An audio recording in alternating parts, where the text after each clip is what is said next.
Friends, welcome back to my channel enjoy life with Riya. আমি আজ হাজির হয়েছি আবার একটা নতুন রেসিপি নিয়ে। তাহলে রেসিপিটা শুরু করা যাক। আমার মতো মাছের তেল খেতে কার কার ভালো লাগে প্লিজ একটু কমেন্ট করে জানাবেন। আজ আমি বানাবো বেগুন দিয়ে মাছের তেলের চচ্চড়ি। খুব ইজি রেসিপি, চলুন শুরু করা যাক। এটা খুব কম তেল মশলাতেই রান্না হবে। তার জন্য আমি নিয়ে নিয়েছি এখানে প্রায় 150 গ্রামের মতো মাছের তেল। আমি একটি কড়া নিয়ে নিয়েছি, কড়াটাকে আমি গ্যাসে গরম করে নিচ্ছি। গ্যাসে কড়াটা গরম হয়ে যাওয়ার পর এর মধ্যে আমি দিয়ে দিচ্ছি 1/2 টেবিল স্পুনের মতো সর্ষের তেল। এটা আমি পুরো রান্নাটাই সর্ষের তেলে করব, কারণ খুব ভালো টেস্ট আসবে তাতে। দিয়ে তেলটা গরম করে ভালো করে কড়ার মধ্যে মাখিয়ে দিয়ে এতে আমি একটা মিডিয়াম সাইজের বেগুন ডুমো ডুমো করে কেটে নিয়েছি। নিয়ে এই তেলের মধ্যে দিয়ে দিচ্ছি, দিয়ে একবার ওই খুন্তি দিয়ে নাড়িয়ে দিচ্ছি তেলের মধ্যে, যাতে তেলটা পুরো বেগুনের মধ্যে ভালো করে মাখামাখি হয়ে যায়। এতে আমি দিয়ে দিচ্ছি সামান্য পরিমাণে হলুদ আর অল্প একটু নুন, দিয়ে আমি কম আঁচেতে বেগুনটা একটু ভেজে নিচ্ছি।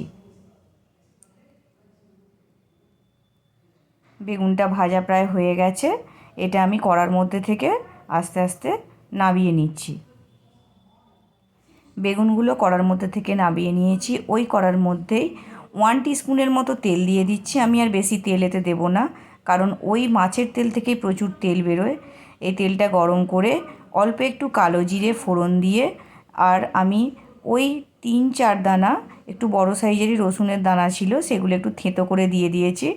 3-4 দানা রসুন থেঁতো করে তার মধ্যে আমি দিয়ে দিচ্ছি একটা পেঁয়াজ, মিডিয়াম সাইজের একটা পেঁয়াজ সরু সরু করে কুচিয়ে নিয়েছি। নিয়ে আমি এইটাই অল্প আঁচেতে এগুলোকে ভেজে নিচ্ছি। এই একটু গোল্ডেন গোল্ডেন কালার হবে তেমনই আমি ভেজে নেব। তার মধ্যে আমি দিয়ে দিচ্ছি 4টে কাঁচা লঙ্কা, দিয়ে আরও একটু ভেজে নিচ্ছি এটা। পেঁয়াজগুলো দেখুন হালকা গোল্ডেন গোল্ডেন কালার চলে এসেছে।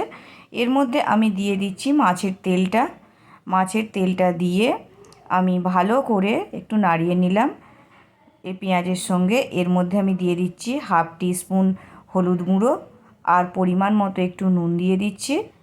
দিয়ে আমি একদম কম আঁচে এটা আমি ভাজতে থাকবো, কারণ বেশি দম তুলে দিলে গ্যাসের এই তেলটা পুড়ে যাবে।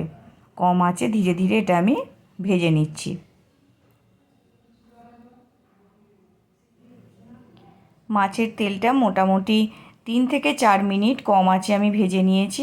তেলটা ভাজা হয়ে গেছে। এর মধ্যে আমি দিয়ে দিচ্ছি আগের থেকে ভেজে রাখা বেগুনের টুকরোগুলো, দিয়ে আমি খুব ভালো করে মিক্সড করে মোটামুটি আরও 2 মিনিট একদম কম আঁচেতে কিন্তু আমি ভেজে নেব, যাতে এই যে মাছের তেলের ফ্লেভারটা পুরো বেগুনের মধ্যে ঢোকে আর বেগুনটা একটু ল্যাটপাটে টাইপের হয়ে যায়, যাতে খেতে খুব ভালো লাগে। একটু ভেজে নিচ্ছি আমি।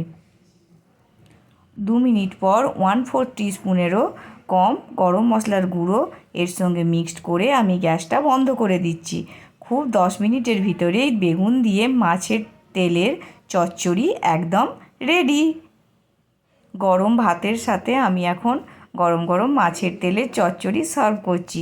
এটা কিন্তু খেতে খুব ভালো লাগে, বাড়িতে অবশ্যই বানাবেন। কেমন লাগলো আমাকে কমেন্ট বক্সে কমেন্ট করে জানাবেন, আর একটু পারলে লাইক করে দেবেন। ধন্যবাদ। কেমন লাগলো রেসিপিটা অবশ্যই কিন্তু কমেন্ট বক্সে কমেন্ট করে জানাবেন। ভিডিওটা ভালো লেগে থাকলে অবশ্যই কিন্তু একটা লাইক করবেন। শেয়ার আর সাবস্ক্রাইব যারা এখনও করেননি তারা কিন্তু সাবস্ক্রাইব প্লিজ একটু করে দেবেন। পাশে থাকার জন্য অসংখ্য ধন্যবাদ। ভালো থাকবেন, সুস্থ থাকবেন।